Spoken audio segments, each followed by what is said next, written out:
This is the best of the week on Relevant Radio. Let's go to May in Long Beach. Good morning, May. I just have two questions that have been on my line forever, and I know you can answer them. One is when, in Genesis, when God said, if you eat from the tree of life, you will die. And, of course, he didn't, right? And the follow-up question is, well, when they did die, why did he close the gates of heaven? Okay, well, the answer can be understood this way. So by death, the Lord meant two things, actually. One was you will incur mortality because Adam and Eve, up to that point, up to the point of the fall, were immortal. So they would not have experienced physical death. He didn't say when you eat of that, you're going to drop dead then and there. What was inferred was that you will die, but as they found out, they lived hundreds of years before they actually died. Right. But the second and more important issue was that your relationship with me will die. Your original innocence will die. Your ability to be in communion with me will die. And that, of course, would include the gates of heaven being closed. So Jesus' death on the cross, his death is what opened those gates. That's what the phrase, on this day you will die, or that day you will die. It's the death that occurred where sin now took over and ravaged them. They had been innocent and filled with grace before that. And then part of that process was eventually you're going to die in a physical sense as well. I wish he had put all of that in the Bible. Yeah. Would have been easier for me. Yeah, so well, let's just think about children for a minute. And of course, we all were children. And some people can look back to their childhood and pinpoint the moment when their innocence died, where suddenly something was revealed to them that they never knew about. They never thought about it, never knew about it. And it changed them in an instant. It took their innocence away. I shudder, when I think about that. That's a kind of death. I mean, and maybe in your own life, I'm not asking you, so don't tell me, but maybe in your own life, you can look back and say, when this happened, my innocence died. And that's part of this. So the death that the Lord is speaking about here is not merely physical death, as bad as that is, but the more important death, the death of their innocence, the death of their being in the state of grace, the death of their relationship with God. They walked with him. They saw him in the garden. They didn't see him face to face the way the blessed in heaven do. Had they passed the test, then they would have. They would have had the beatific vision.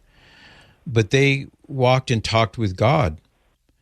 And all of that died. All that relationship died on that day.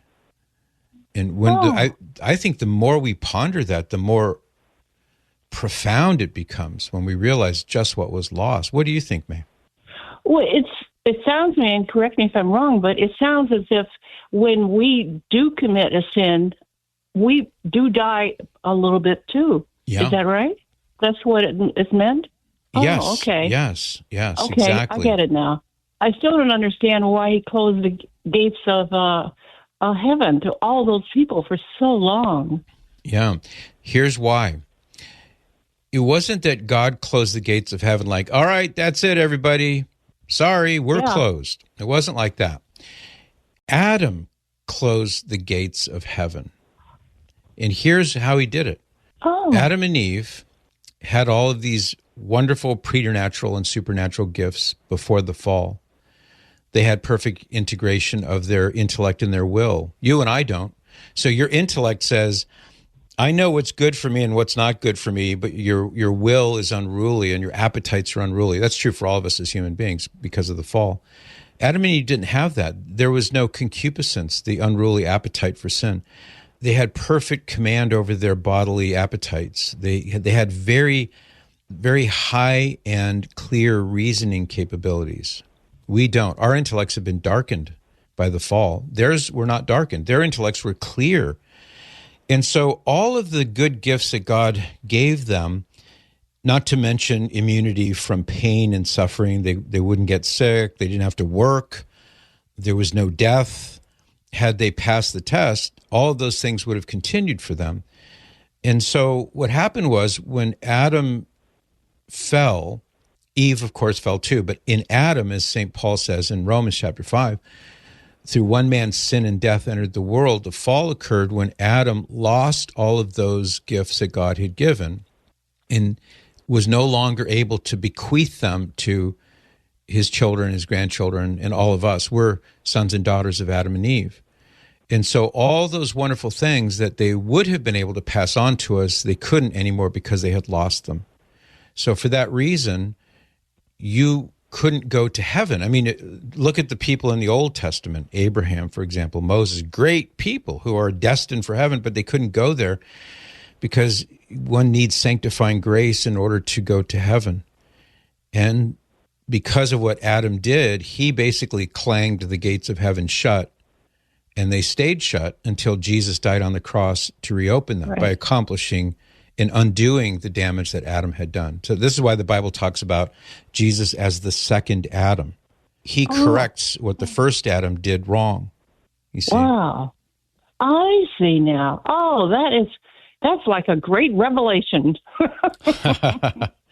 Well, that's great. Wonderful. I mean, the more we read the Bible and the more we think and pray about it, the more amazing it becomes. It is a great group of Bible stories. It is. Which I'm always concerned with. Yeah, but it's like you taught me, it's how you interpret it. And I can't find people to interpret it. You know. Well, you'll find them here at Relevant Radio. That's why I listen every day. Thank you. We are all trying to do this very thing, each in our own way. You can count on us, May, to do our very best to help in that regard. You can join me by listening to The Patrick Madrid Show on the Relevant Radio app, live each weekday at 8 to 11 a.m. And thanks for listening.